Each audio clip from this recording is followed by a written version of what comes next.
Hi, my name is Michael Rourke. I am a film photographer from Oceanside, California.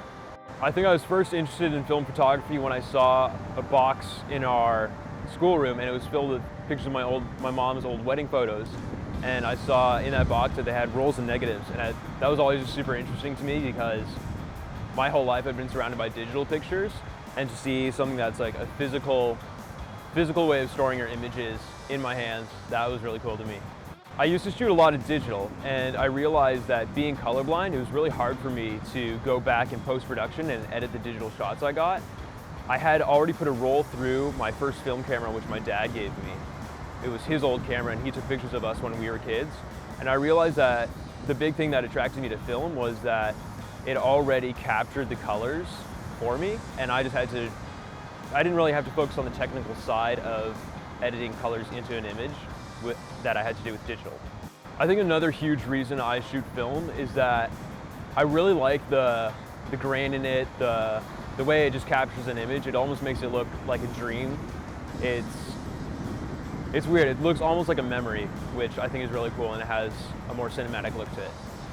The way film has helped me capture my vision as a photographer is that it's something unique, and I was surrounded by photographer friends, and I had a lot of friends that were shooting digital, and to me it didn't look the same, but it was harder for them to express their own side of photography.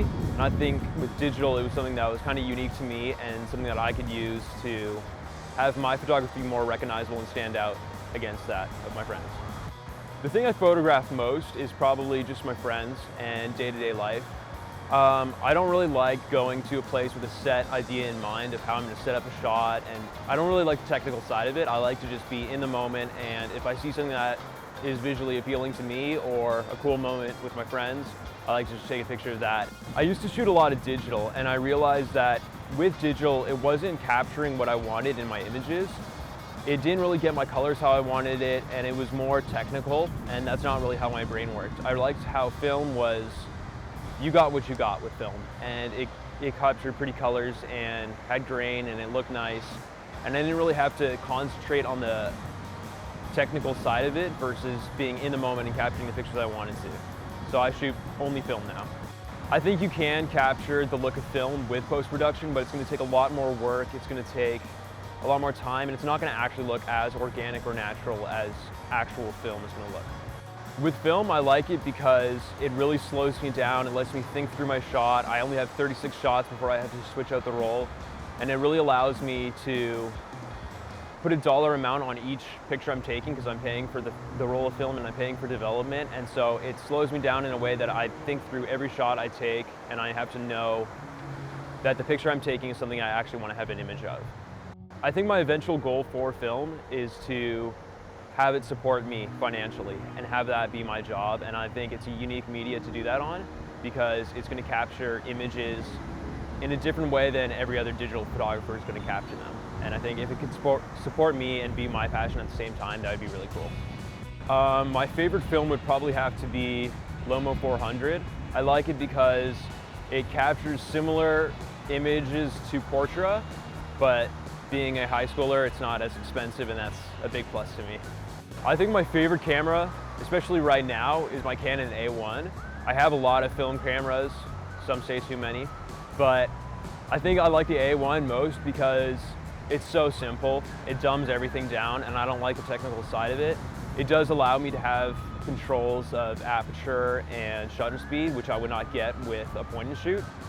I really think everyone should try film because, especially for me, it's something that I didn't really consider for a long time because it seemed dated to me at the time, and I was shooting all digital and I didn't realize the results I could get with film, and I thought it wouldn't be worth my time or my money because it is more expensive than shooting digital.